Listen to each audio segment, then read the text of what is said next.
I had the opportunity to meet Randy Rhoads when I was a kid, when I was 18. And about a week later, my buddy calls me back and he goes, Randy's playing again. He's in town again. But when I walked in a week later, he goes, hey, Doug, how you doing, man? I was just like, whoa, whoa, whoa. I mean, I was just a kid. And he remembered my name. I was just out of my mind with that. Rock, metal, prog, and everything in between. Welcome to this episode of Talkin' Rock with Meltdown. Don't forget to follow the audio-only Talkin' Rock podcast on all podcast platforms. And now, it's time for today's conversation. Here's Meltdown. Doug, good to see you, man. How's things with you? I'm doing good, Meltdown. Thank you, brother. You have guitar will travel. You're like my friend John 5. Do you ever put that thing down? There's always some practicing that needs to happen. You know, it's like keeping the old digits moving. That's right. Always some noodling. So, last time we talked was before your cancer scare and stuff. How you doing, man? I'm doing good. It was pretty brutal while I was going through it, and people just would be like, "It's just a bump in the road, bro. You're going to be back to normal, you know, in no time." And when I was going through it, I was like, "Oh my God, this is not a bump in the road. This is really not good." But now it feels like that. It feels like it was just a bump in the road. So I would encourage people to always be positive with whatever you got going on health-wise. Just try to, you know, look after yourself and get stuff diagnosed as fast as you can, whatever it might be, even if it's a tooth problem. You know, you don't want that to turn into, you know, the longer you wait, the more problems you have. So, but I'm doing great. My wife really helped me so much with scheduling because, like, you know, you go through some surgery and radiation, all this stuff, and there's like pills and potions and gargling for days and this and that. I was like, it was a full-time job, man, keeping all that stuff on track. Yeah. So she helped me, and I was, you know, I was home, so it was good.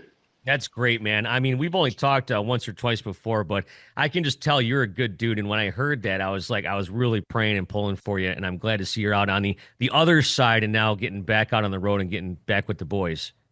Thank you, man. I really appreciate it because, you know, those prayers from you definitely helped. All the people, it really made a huge difference, not just to, you know, sending that out into the world, to, you know, to the heavens, but also just making me feel good that people were sending good wishes. It really helped a lot. Yeah. Besides your wife, who else did you lean on? Anybody else? Not really. You know, she and I just kind of hunkered down, and she helped me with all that stuff. And, you know, I didn't want to affect too many people. I didn't tell my parents the full story of what was going on. I didn't really want to get into having people. I didn't want people to worry too much, you know, about, you know, there was stuff online that I put online. So because people were wondering what's going on, I just felt like I better put it out there in full disclosure, just so I don't have to worry about, you know, what story I told or whatever. But like, my parents don't go online, so they didn't know. So my mom was like, "What's going on?" I got a few little issues, and we're taking care of with the doctor, you know, blah blah blah. Meanwhile, I'm getting like full on, you know, neck surgery and radiation, and it was, you know, just good to keep it low key in the house, getting great well wishes from everybody, and just taking it day by day. And now it's like there's always a few little remnants of stuff that you still got to deal with, but every single day is like a little bit better every day. So next month I'll be, you know, that much better. That's great. And you guys, when do you start your tour? You're going over to Europe, correct? Yeah, we're leaving in about a week and a half, and it's mostly like Germany, Poland, Netherlands, stuff like that. There's a few in Belgium. There's a few festivals we're doing, like Grass Pop in Belgium, and based on the dates. But people could definitely go to deaddasies.com and see what we got coming up. And you know, obviously we have a new record out today, so there's that. New record. Yeah, let's talk about that. Let's get right into it. Looking for Trouble. You guys put out like this short little documentary as well, talking about it. And I don't know if you've seen the movie Sinners. Have you seen that movie yet? No. Okay, so Sinners kind of takes place back in the 1920s, and it has that same vibe, and it's kind of loosely based on this blues player, and it's a horror movie at the end of the day. But there was a lot of stuff. There was like it's kind of two movies put together. It's like almost like this documentary of the 1920s and the music and stuff, and then it becomes From Dusk Till Dawn. Anyways, but that's kind of what it reminded me of a little bit in that documentary that you guys shot. You go through every single song. You talk about the legends that perform these songs. Where did this idea come from for you guys to cover all these blues legend songs? I mean, I think originally John had an idea that we'd start to bang around on some stuff, and John was like, "Yeah, this could be really cool." And when we were in Muscle Shoals, that studio is called Fame Recorders, Fame Studios, and every day they would do a tour, and they would talk about all the people that recorded there and got their started their career there, and to Wilson Pickett to Etta James, and then there was all these artifacts there, like Aretha Franklin's piano, or like a handwritten letter from Dwayne Allman that was January 1, 1969, or whatever it was. He's just writing a letter saying, this year I want to try to become a better man. I want to be more kind to mankind, and I want to play guitar better than I ever have. And it was just cool to see the stuff there. And it led us into, jamming on stuff and being really inspired to do a treatment of our own on all these songs. Now, while you were there, did you put anything in the can for any upcoming albums? Actually, we were there really primarily, we were there to write for our last rock record. And it was this blues project was kind of like a happy surprise, it was like a bonus because we weren't really there in the beginning, we weren't really there. We were there to write. And we went to this place to be inspired to write. And we did come up with great stuff for the last album, but we also got this stuff, we cut it live and it was just in the can. Um, and why it didn't come out first, I don't know, but like, actually right around that time, right after we did this, Slash had put out his blues album, Oh, yeah. and so maybe that's why they wanted to hold off on it, just so it had some distance between the two. But yeah, we went there with the intent to write, and when we're writing in that situation, we're just trying to get some decent tones and stuff, just to document the ideas. And we went back to Nashville to record that rock record. But while we were there and we had the sounds and we started to dabble in this blues thing, and John goes, "Hey, this could be really cool. Let's have a go with Crossroads. Let's see what we can do." And we had Sarah Tomac on drums, she's like a really famous session player from Nashville, plays on everybody's records, and she was like, "Okay, Crossroads, what do you want to do?" And it was like, we just found a groove that worked, and it turned into our own version of Crossroads. We didn't want to do covers of stuff the way that other bands did it. Like Cream did an amazing, obviously it's a famous version of Crossroads. So we did our own thing, and we did it our own thing to each one of them, and it was just inspiring and fun, and we kept it totally live. It was like with mistakes or whatever. It is what it was. Mhm. And well, why did Sarah play on this record? Where was Tommy? Tommy was off doing other things, and we were just in the writing. We were planning on just writing, so it didn't really bother us too much. But of course, Tommy's a great player, and we've been playing some of this stuff live, and Tommy kills it. Hmm. And Tommy would have done an equally great job, but each person's a little different, and I think that the fates put it that Sarah was there, and she's, like I said, she's such a seasoned player. She can play anything. So when we were trying to dig deep and look for grooves for stuff like Black Betty, or changing the time signature of The Thrill Is Gone or whatever, she was, all right, well, what do you want here? Do you want a Texas shovel? Do you want a shuffle, or do you want a Chicago shuffle? Or what do she knew all this stuff, and it was really inspiring. Yeah, So it was great. No, that's awesome. And so the first single that came out was Boom Boom, and it's kind of funny because in the video, it's pretty much just John, and he's walking. I don't where was he walking? Is that over in Europe somewhere? Yeah, that's in Lyon, France, and it's really I love. I mean, what they captured that day with the way the clouds were and stuff. I love it. I actually love videos like that where it's not the band jumping around and stuff. It's like the singer's the guy that is the guy. He's the guy that everybody wants to talk to, and it just made sense. Let's just do something that's artsy in a way, and shows John singing it, and John's John's a cool cat anyway, so it was good. And I always wonder whenever I see something like that, do you guys have to get like permission from some of those people that were walking around to be in this video? Because there was a woman that was walking next to him for like That's a half the song. that's a good question. I actually don't know. They might have because the last thing you want to do is just put something out and then have somebody come and go, "Hey, pay me." But you know, it wouldn't surprise me if they double checked because our social media team and the photographer that was filming that video he's working with the team, and I think they're pretty good at making sure all the T's are crossed and whatnot. Yeah. Now, Tommy, of course, is from here. You just mentioned Aretha Franklin. Have you ever been, Muscle Shoals and whatnot? Have you ever been to the Hitsville, USA here, the Motown Museum here in Detroit? No, but Tommy has, and he says it's really cool. And like you say, um, it's that. Well, I don't know if you said it, but that's a whole different side of the blues right there, or the early stages of rock and roll that was going on there in Detroit area.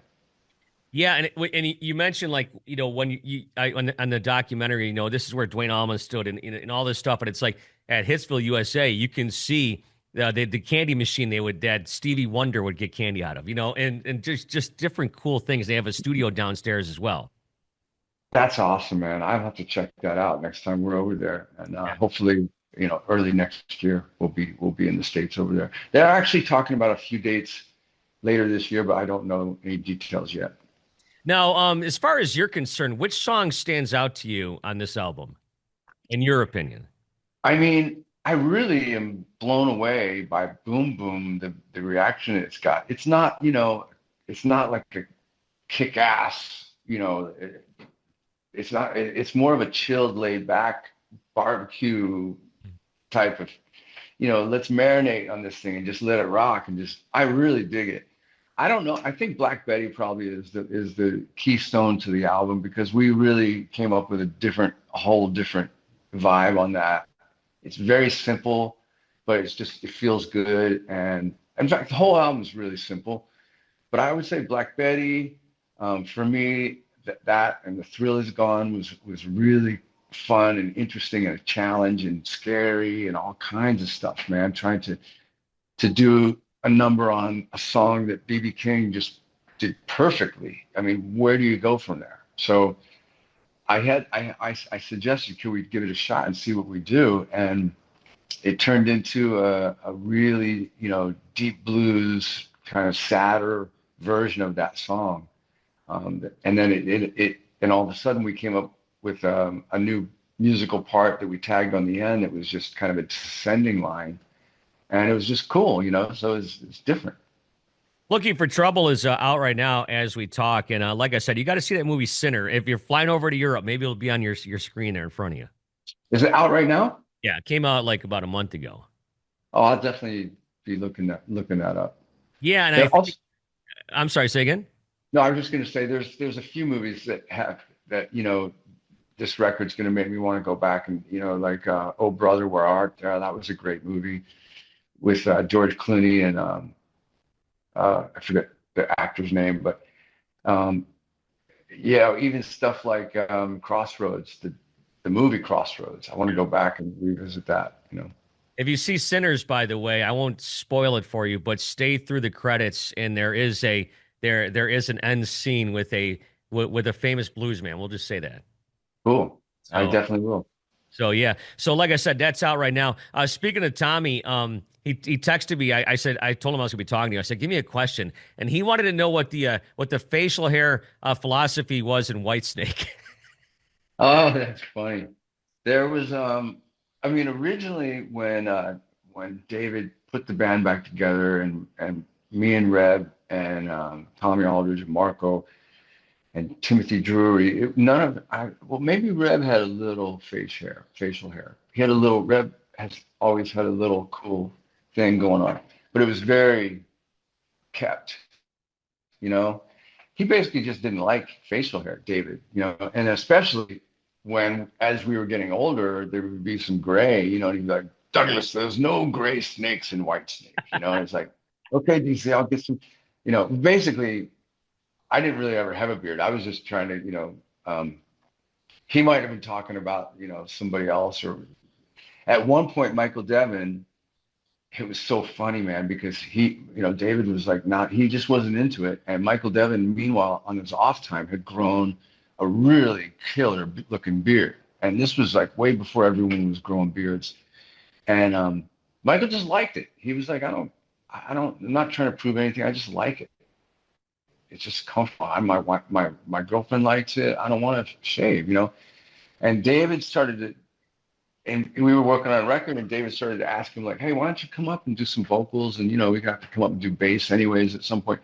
And Michael kept putting it off, and David was like, "Douglas, why is Michael avoiding me?" You know, it's like somehow he got the word that Michael had a beard, or he saw a picture somewhere, I don't know, and he was like, "Michael, it would be great to see you once you shave that Don beard." You know, there's no, and then David's son Jasper said, "Actually, I think it looks pretty cool." And then David's wife goes, "Yeah, it looks pretty cool." And then, "Oh, you think so, do you?"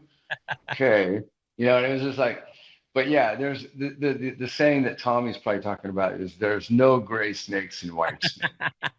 That might be it. It's so funny how you imitate David too. It's like when Zach talks about what Ozzy's saying. You always got to do the voice, right? And Well, David and Ozzy, those guys are larger than life. They have those voices that everybody knows. I mean, David especially, like he does some at Christmas time. He does like the night before Christmas and reads it on YouTube and stuff. And anytime he speaks, it's just entertaining. You know, he always calls people. He would always say Douglas, yeah, unless he was upset with me. Then he would say Doug, but Douglas or rebellious when he was talking to Reb. He never called him Reb, you know, like rebellious, rebel, and, you know. So that's just how he's a statesman, you know. He's a statesman from England, and Ozzy was the same way. Ozzy's got that voice. It's just and Karabi, yeah, Karabi's got that voice too, you know. Whatever, dude, you know. He's got a little Philadelphia accent to him, John Karabi. I can't really do him properly the justice, but he's got his own thing. yeah. I talked about this on the air the other day. I've done hundreds of interviews, maybe 1,000. I'm not sure, and nobody's ever called me darling except for David Coverdale. Exactly. Yeah. So Yeah, what? he would definitely he's got his own language sometimes, you know. Yeah, and plus, I don't know. Does he have any time to himself because he's on Twitter nonstop? You know, he took to that pretty much, and he really and like certain people, they do a lot of communication to people on Twitter. Yeah, he's always posting and reposting. He's got a lot of time, you know, right now. I think he's semi-retired or whatever, and I think they're talking about him doing. You know, he'll always have offers to tour or to do a residency or whatever. But I think he's worked really hard his whole life, and he's just enjoying it right now. Yeah, I there was he did something the other day about wine or something. I wanted to get a screen grab of it and send it to one of my friends, and I went back through his feed, and it was like 20 posts ago, and it was like it was like 12 hours. I'm like, Jesus, dude, I couldn't Uh, believe how much he posts. I think he gets, you know, he's got a whole entourage, you know, a whole people that he gets those joke things and memes and different stuff, and he'll immediately if he sees something funny, he'll kind of pop it out there, you know. Yeah. That's great. Hey, you mentioned Reb. I'm sure I've met him, but I think it was like 30 years ago. I've never interviewed him before. What was he like to play with? He's great. Reb, I mean, in the very beginning, Reb and I had a little bit of a competition going, and it was like, David, I think, kind of liked that. He liked having two guitar players that were kind of different, and so we were trying to find our way, and he was doing. He would say like, "Yeah, Doug got all the solos," and I'm like, "Dude, what are you talking about? You're playing 'Here I Go Again' and 'Slide It In,' two of the biggest songs ever." And Reb did a great job with that stuff. He especially there's one song that he really nailed so good was "The Deeper the Love." That solo was better than the record. Just saying something. But yeah, and then after a few years of playing together, I realized that Reb is a free spirit. He's like a wild horse. You can't tame him. You can't. Reb, let's do this thing like this every day because he's just the best when he's going off the cuff free. So me and Tommy and Marco we would kind of lay down the solid bed. Reb would kind of do his thing on top, which made it really special. And then I'd start to hear live tapes of us, and I really started to embrace the difference of me and Reb together, what it brought. So it was cool. And he's a funny cat, man. He's got stories. He's got stories that will just have you on the floor laughing. So he's really fun to tour with, and he basically was on tour all the time that we worked together. He would be on tour with Whitesnake as a priority, and then he'd jump right back into doing Winger or whatever else he wanted to do. And meanwhile, I just would take time off and I'd start writing. We started to get that thing going with new music for Whitesnake, which was important. Yeah, now this might be a stupid question. Are you still involved in the White State camp at all? No, no, no. He's got a killer band with Okay, I wasn't Joel sure. Yeah, Holtzman. yeah, that's what I thought. I, Yeah, I mean, I don't even know I don't know what they're doing. I know David's put out a lot of re-releases and different stuff that we did, with extra bits. I think there was just a live DVD, a live box set that came out that has a couple of concerts in it, and but he's busy doing that stuff right now. And I basically, since the time that I joined the Dead Daisies, it's really been a priority.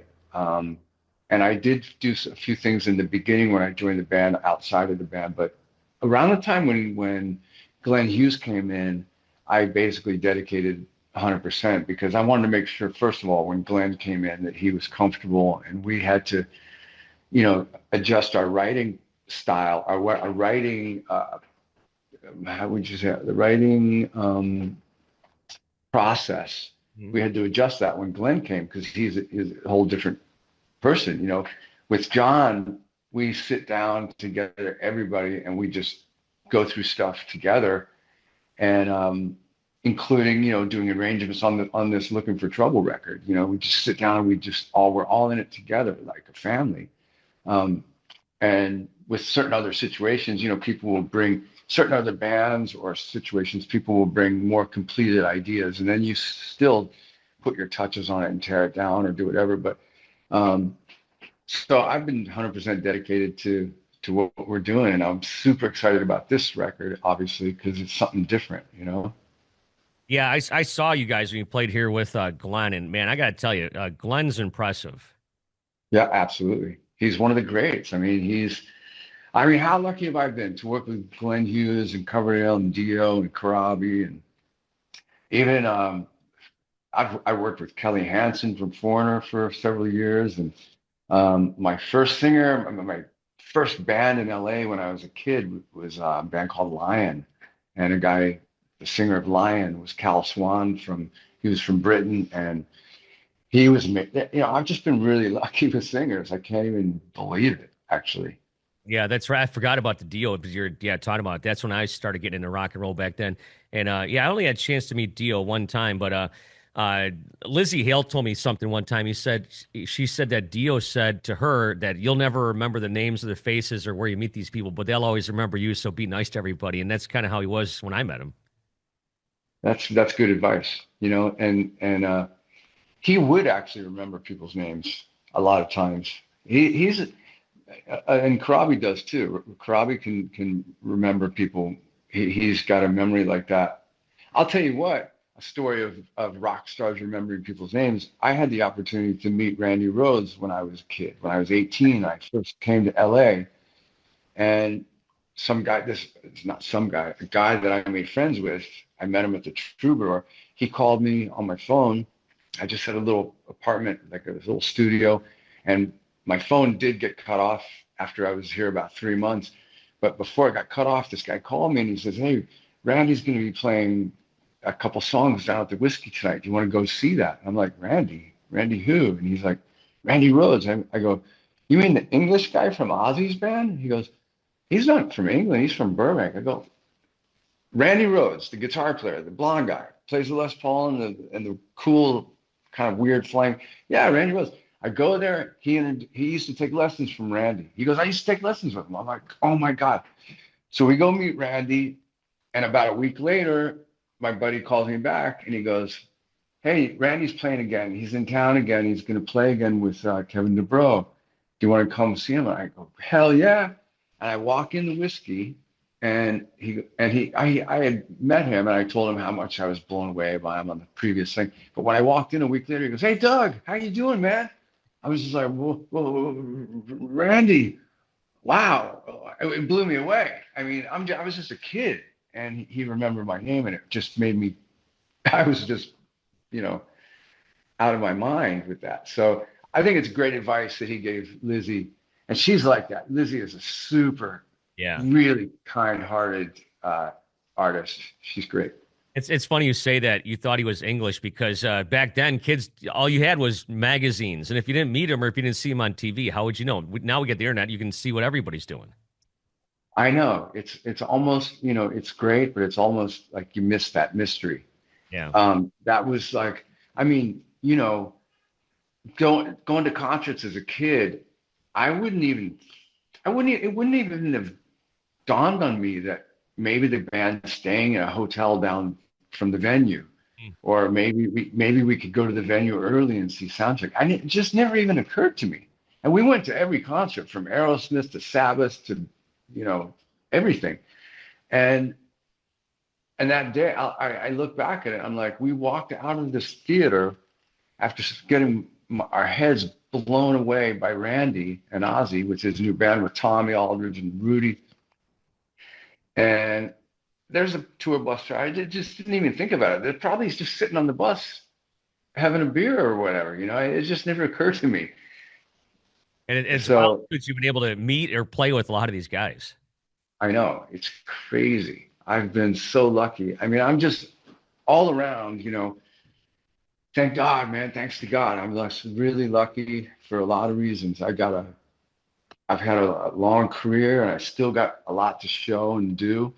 And I working with this band with John and Michael Devin and Tommy, and it's like a family. It feels like a band that I was in when I was 20. Mm. It Yeah. feels like that. Well, the new record's out here, Looking for Trouble. That's important, but more importantly, your health, and it's really great to see you. And I'm super excited for you with the new record, and of course, the clean bill of health. And as you say, every day you get a little bit better, and that's great to hear.